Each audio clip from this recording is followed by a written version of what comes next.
अजे तक सानू कोई सद्दा पत्र नहीं आया भी जियानी साहब आ करते पैने वो किसानों नूं उत्थे लैके जाणगे जां करके जाणगे जां 13 तरीक नूं मीटिंग होवेगी। उस तो पहलां साडी आपदी एक मीटिंग होवेगी। जेकर सानू सद्दा पत्र केंद्र सरकार वालों आउंदा है ते तां किसान जथेबंदियां उत्थे जाणगियां। मैं खुद एक जथेबंदियां दे विच नुमाइंदा।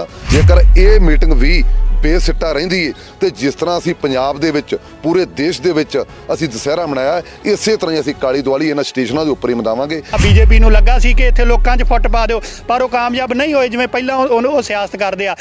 ਅਸੀਂ ਇੱਥੇ ਮੌਜੂਦਾ ਮੋਗਾ ਦੇ ਰੇਲਵੇ ਸਟੇਸ਼ਨ ਵਿੱਚ ਕਿਸਾਨ ਪਿਛਲੇ 40-41 ਦਿਨਾਂ ਤੋਂ ਧਰਨੇ ਉੱਤੇ ਬੈਠੇ ਹੋਏ ਨੇ। ਸੁਰਜੀਤ ਕੁਮਾਰ ਜੈਨੀ ਦਾ ਕੱਲ ਬਿਆਨ ਆਇਆ, ਉਹਨੇ ਇਹੀ ਕਿਹਾ ਕਿ 13 ਤਰੀਕ ਦੀ ਮੀਟਿੰਗ ਫਿਕਸ ਕੀਤੀ ਜਿਸ ਵਿੱਚ ਰੇਲ ਮੰਤਰੀ, ਕ੍ਰਿਸ਼ੀ ਮੰਤਰੀ ਤੇ ਰਾਜਨਾਥ ਸਿੰਘ ਜੀ ਜਿਹੜੇ ਮੌਜੂਦ ਰਹਿਣਗੇ। ਕਿਸਾਨਾਂ ਨਾਲ ਮੀਟਿੰਗ ਕੀਤੀ ਜਾਊਗੀ, ਕੋਈ ਸਿੱਟਾ ਨਿਕਲਦਾ ਪੰਜਾਬ ਦੇ ਹੱਕ ਦੇ ਸਿੱਟਾ ਕੱਢਿਆ ਜਾਊਗਾ। ਜੈਨੀ ਨੇ ਇਹ ਵੀ ਦਾਅਵਾ ਕੀਤਾ ਕਿ ਮੈਂ ਮੀਟਿੰਗ ਦੇ ਬਾਅਦ ਸਾਰਿਆਂ ਨੂੰ ਕਿਸਾਨ ਦੇ ਹੱਕ 'ਚ ਕਰਾ ਕੇ ਲਿਆਊਂਗਾ। ਕਿਸਾਨ ਕੀ ਸੋਚਦੇ ਨੇ ਗੱਲ ਕਰਦੇ ਉਹਨਾਂ ਕੀ ਕਹਿਣਾ?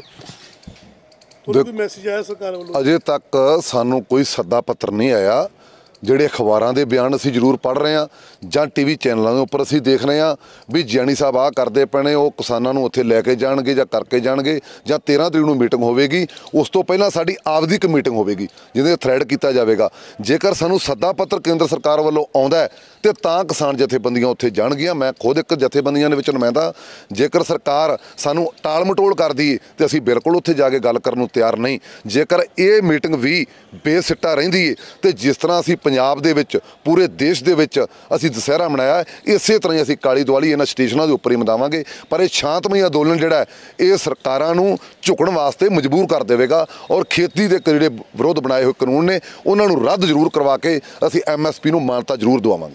ਬਿਲਕੁਲ ਜੀ, MSP ਦੀ ਮਾਨਤਾ ਦਿਵਾਉਣ ਦੀ ਗੱਲ ਕਹੀ ਗਈ ਹੈ। ਗੱਲ ਕੀਤੀ ਹੈ ਸਟੇਸ਼ਨ ਉੱਤੇ ਤੁਸੀਂ ਬੈਠੇ ਹੋਏ ਹੋ ਕਿ ਪੰਜਾਬ ਸਰਕਾਰ ਨੇ ਵੀ ਕਿਹਾ ਵੀ ਸਟੇਸ਼ਨ ਖਾਲੀ ਕੀਤੇ ਵੀ ਗਏ ਨੇ, ਉਹਦੇ ਬਾਵਜੂਦ ਟ੍ਰੇਨਾਂ ਨਹੀਂ ਚੱਲੇ। ਕਿਵੇਂ ਦੇਖਦੇ ਹੋ?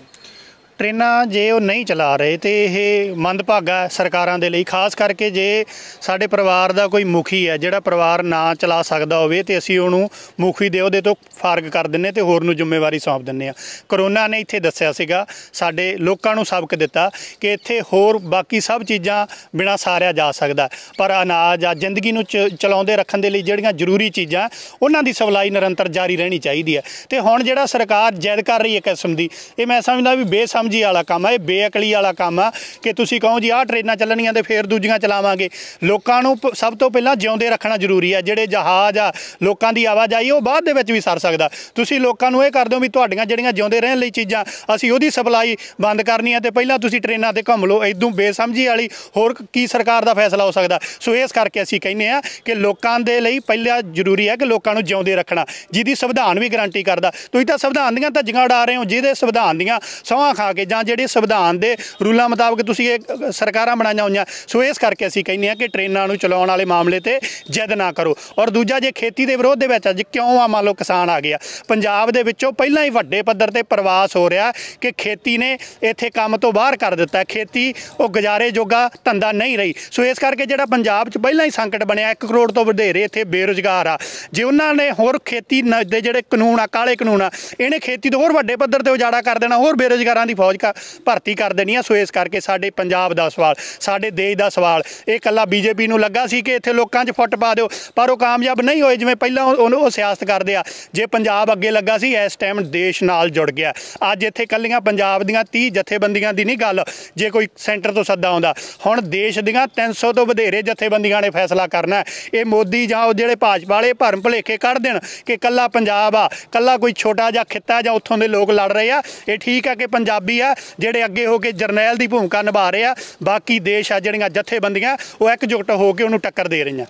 बिल्कुल जी, देश ਦੀਆਂ ਸਾਰੀਆਂ ਜਥੇਬੰਦੀਆਂ ਵੱਲੋਂ ਫੈਸਲਾ ਲਿੱਤਾ ਜਾਏਗਾ।